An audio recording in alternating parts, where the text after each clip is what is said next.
बंधुगण आज गोटे स्टेटमेंट देइचंती रेवेन्यू मिनिस्टर सुरेश पुजारी महोदय किछि समय आगु मते तो लगिला जे जो टाइप रो कटु टिप्पणी माननीय श्री नवीन पट्टनायक को प्रति देइचंती मते लागुची तांकर अज्ञता जोगु से देइचंती जेहेतु तांको पाखरे तथ्य नाही से तांकर राग बा भड़ास काढ़िबा पाई केवल गोटे पॉलिटिकल जार्गन टाइप रो किछि स्टेटमेंट देइचंती जाहाको मु निंदा करूछि। बंधुगण माननीय रेवेन्यू मिनिस्टर आज निष्ठा और प्रतिबद्धतार पाठ पढ़ेले जने एमती व्यक्ति विशेष को जे पांच पांच थर लोकंकर आशीर्वाद पाइचंती जहाँ को लोक आगुरु भल पाउतिले आज भी भल पाउतिले जहाँ को लोक स्टेट्समैन कहती आशार जदि आज ट्रांसफॉर्मेशन आसी थाए ताले तार मेजर श्रेय अनेक महामानुषी अच्छा समस्त श्रेय आम दबू किंतु नवीन बाबू को जोगु गोटे मेजर ट्रांसफॉर्मेशन रे आज ओडिशा सर्वाग्रे अच्छी। ये जो चिट्ठी कथा कहले माननीय रेवेन्यू मिनिस्टर से भूल भावुचंती जे चिट्ठी कौन तांको पाखु लिखि थांते रेवेन्यू मिनिस्टर निजु कौन प्रधानमंत्री ना मुख्यमंत्री बोली भावुचंती जे चिट्ठी तांको पाखु लिखिबा पई से आशा करूचंती। चिट्ठी माननीय नवीन पट्टनायक सदाबेले जेतबेले लेखा होतला स्टेट इश्यू रे सेतबेले सेंटर रे माननीय प्रधानमंत्री को लिखुचंती जेतबेले गृहमंत्री को पाखु लेखा हबो गृहमंत्री को पाखु लेखा हबो ए मझिरे मोहन बाबू को पाखु लेखा होतला आउ ता भितरे जो एमपी माने जे ओडिशा स्वार्थ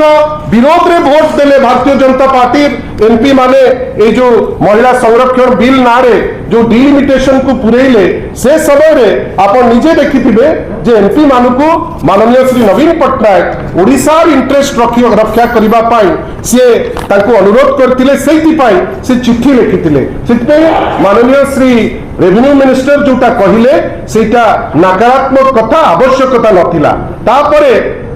जोटा बड़ कथा कहले जो वुमेन रिजर्वेशन बिल ऊपर मु तो रिक्वेस्ट करी रेवेन्यू मिनिस्टर को केतबेले फ्री टाइम थिले जदि मते टिके स्पेस दियंते मु तांको ए जो कांसेप्ट को बहुत भलो भाबे बुझेई दियंते एटा सत सुरेश बाबू जे महिला रिजर्वेशन बिल टी 2023 मसिया रे पास हेतिला जेतबेले 2000 सुरेश बाबू भलो करी टिके सुनिबे आमे आशा करिवु आपनक थारु टिप्पणी मो भाई मानकर कैमरा रे मु सेति पई कहूची आपनकर